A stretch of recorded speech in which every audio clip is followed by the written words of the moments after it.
Hari apa? Hari Jumat. Kalau serentak jawabannya berarti masih ada. Soalnya di beberapa tempat saya tanya, masih ada wirid Yasin? Ada nggak ya? Hari apa? Tapi di sini saya tengok serentak, itu berarti masih ada. Pertahankan terus, perbaiki bacaan. Silakan ibu baca. A'udzubillahi minasyaitonirrajim.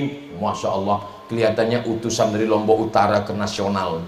Bismillahirrahmanirrahim. Yasin wal Qur'anil Hakim. Innaka laminal mursalin ala siratim mustaqim tanzilal azizir rahim. Cukup bu, 5 ayat. Selanjutnya ibu yang di sebelah, lanjutkan bu. Batuk.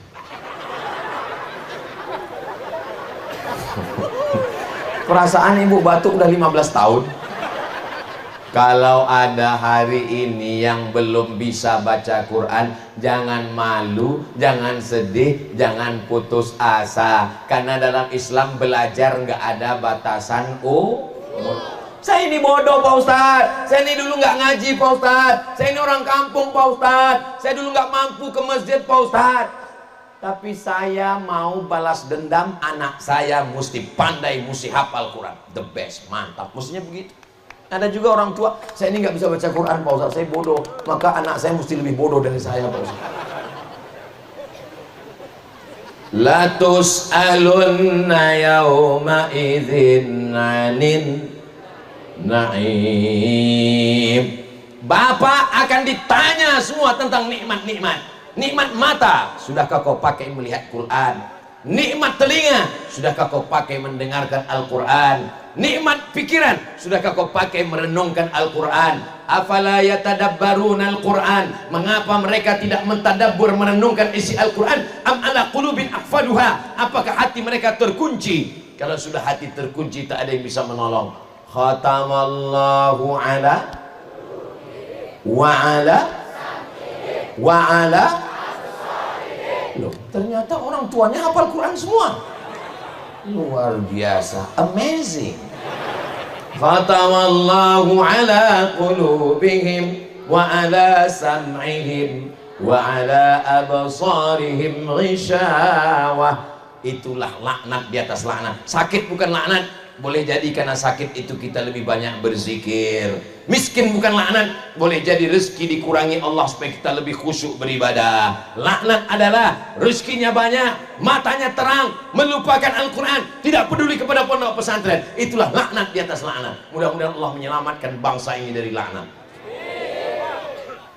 Anak yang mondok di Isti'adatud Darain, jangankan wajahnya, jangankan rambutnya, jangankan kakinya, semuanya terpelihara, hanya biji matanya yang kelihatan. Anak bapak, anak ibu yang sudah dititipkan di sini terjaga auratnya, jangan nanti pulang ke rumah yang merusaknya bapak dan ibu. Bapaknya pakai celana pendek, hitam-hitam si tambuk manggis, sudahlah hitam, lututnya bekudis. Jangan anak yang sudah dididik di sini dirusak. Di sini pakai penutup wajah, di sini penutup rambut, di sini bajunya panjang. Sampai di rumah ibu pakai baju sakratul maut yang menjerit, pahanya minta tolong, tolong. Jangan sampai seperti membangun istana pasir di tepi pantai. Ini pantai yang cantik, dibangunlah istana pasir, sudah bagus, sudah cantik, tiba-tiba datang ombak menghancurkan. Sia-sia semua pendidikan. Guru-guru ini bukan karyawan, Bu. Guru-guru bukan karyawan perusahaan, Bapak. Mereka nggak bisa kita bayar pakai duit.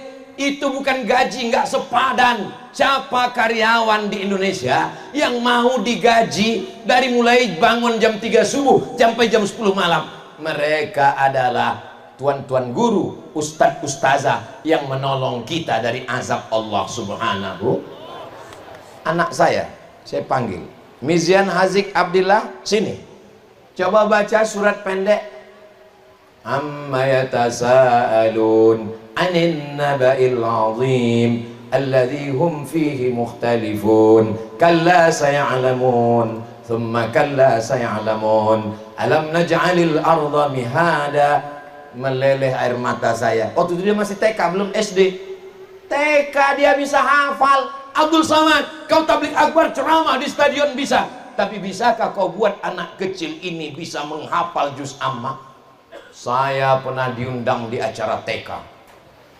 Berikut ini mari kita dengarkan tausiah yang akan disampaikan oleh Profesor Abdul Somad, anak TK semua. Pas saya mulai ceramah, nggak ada satupun yang peduli. Mereka tuh 3 menit saya ngomong, saya tengok nggak ada perubahan. Wah, ini harga diri saya udah mulai dipertaruhkan ini.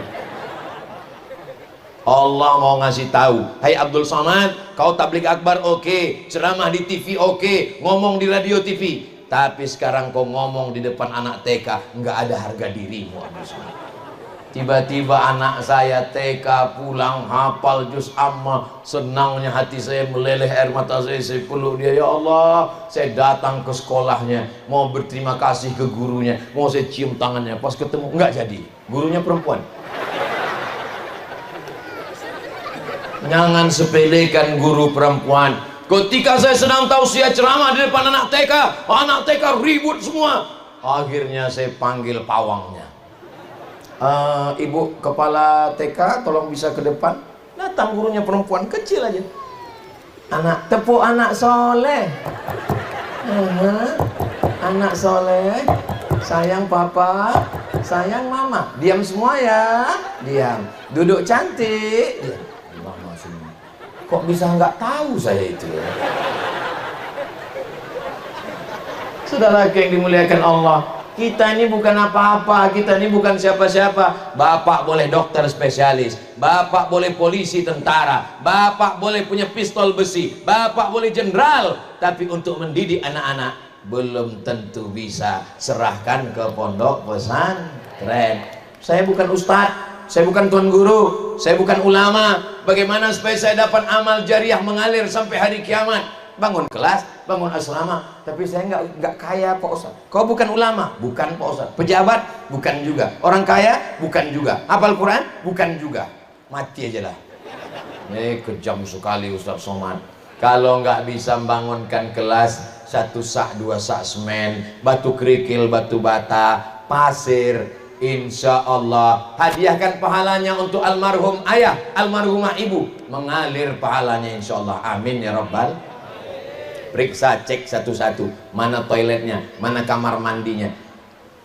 Tuan guru tidak akan pernah mengemis meminta-minta kepada kita. Mereka tidak akan pernah membisikkan ke telinga Ustaz Abdul Somad. Tapi Ustaz Abdul Somad sudah keliling macam-macam penderitaan. Mereka menjaga izzah, harkat, martabat, harga diri, kemuliaan. Mereka hanya mengadu tengah malam kepada Allah Subhanahu wa Ta'ala. Pak Kiai, mohon maaf, santrinya berapa? 2000 Pak Ustaz. Toiletnya 10 Pak Ustaz. Di satu tempat. Akhirnya datang jamaah memberikan toilet, mengalir pahala. Tapi kadang umat Islam ini pikirannya sempit. Bangun masjid, mau. Kenapa? Karena siapa yang bangun masjid dibangunkan satu istana di surga. Tapi pas disuruh bangun toilet nggak mau. Bapak kenapa nggak mau toilet? Kalau bangun masjid kan dapat istana di surga Pak Ustaz. Kalau mau toilet, untuk apa saya toilet di surga gitu. Pikirannya terlalu sempit. Kalau kita bangunkan toilet, santri mandi, santri buang air besar, buang air kecil, santri berwudu, kita sudah memudahkan urusan. Man yassara an mu'sirin yassarallahu anhu yaumal qiyamah. Siapa yang memudahkan urusan beriman, urusan santri, penghafal Quran, dimudahkan Allah urusan dunia dan urusan akhirat insyaallah. Amin ya Rabbal. Datang sahabat Nabi namanya Sa'ad. Siapa namanya? Sa'ad. Ya Rasulullah, ummi matat, ibu saya meninggal. Afa atasaddaqu anha? Kalau saya bersedekah apakah pahalanya sampai? Kata Nabi, bersedekahlah untuk ibumu, pahalanya sampai. Ayu sedekatu afdal? Apa sedekah yang paling afdal? Kata Nabi, suqyal ma, sedekah air. Maka ibu bapak datang kemari, sedekah sumur bor, sedekah air mineral, sedekah itu mengalir sampai hari kiamat insyaallah. Amin ya rabbal alamin. Ini anak-anak banyak sekali yang hadir. Dari mana Ustaz tahu anak-anak banyak hadir? Ada Spiderman, ada Upin Ipin. Anak-anak yang dibawa acara khatam Quran ini dapat keberkahan Al-Quran. Kalau tuan pergi ke Mekah, jangan lupa membawa teman. Sudah lama Abdul Somad tausiah di pondok ini dihadiri Spiderman. Mau tidak Spiderman? Spiderman Pak Ustaz. Iya, sampai sini jadi Spiderman. Saudara yang dimuliakan Allah Subhanahu wa taala, apa yang kita lakukan hari ini akan diteruskan oleh anak-anak kita ini di masa akan datang nanti insyaallah. Mereka punya kenangan-kenangan yang indah. Dulu kamu waktu kecil pernah dibawa orang tuamu ramai-ramai? Pernah. Di mana dibawanya ramai-ramai? Dangdut. Tapi kita tidak begitu. Di mana dibawa ramai-ramai? Waktu itu acara Khatmil Quran kakak saya, Khatmil Quran mbak saya, Khatmil Quran abang saya, acara khatam Quran. Waktu itu saya dibawa oleh ibu. Saya ingat jauh-jauh melihat. Waktu itu kami di bawah pohon kayu karena takut kepanasan. Siapa yang ceramah waktu itu? Almarhum Abdul Somad. Insya Allah mereka pun akan mendoakan Abdul Somad insya Allah. Amin ya rabbal. Menyerahkan ijazah khatam Quran 30 juz khatam kubro misalkan, lalu dipoto, fotonya dicetak sebesar pintu. Setiap kali mereka melihat foto itu, ya Allah sehatkanlah Ustaz Abdul Somad. Itulah makna foto. Ini sekarang banyak orang foto upload ke Instagram, habis itu hilang. Zaman dulu foto masih ada disimpan karena dicetak. Foto itu kalau hanya untuk gaya-gayaan, nggak ada gunanya, sia-sia. Tapi kalau setiap melihat gambar ulama kita ingat Allah, melihat gambar kita memalikan momen, melihat gambar kita mendoakan, wasilah kita saling mengingat, insya Allah ada manfaatnya insya Allah. Amin ya rabbal alamin. Saya mulai tadi jam 2:30, sekarang udah jam 3:30. Walaupun nggak ngelihat jam, saya sudah tahu bahwa saya berdiri ini sudah 1 jam, terasa dari kesemutannya. Puncak dari acara bukan tablik akbarnya, puncaknya adalah doa. Doa kita diaminkan oleh para tuan guru, doa kita diaminkan oleh penghafal Quran, doa kita di tanah yang mulia, tanah wakaf penghafal Quran, doa kita diaminkan oleh bapak ibu orang-orang yang soleh dan solehah. Insya Allah semua dikabulkan. Keluarga kita sakinah mawaddah warahmah, anak-anak kita soleh dan solehah, kita pulang membawakan kebaikan, rahmat dan barokah, diberikan kita istiqomah sampai akhirnya kita masuk ke jannah bersama Rasulullah sallallahu alaihi wasallam. Ala hadhihi niyah wa kulli niyatin salihah. Al-Fatihah.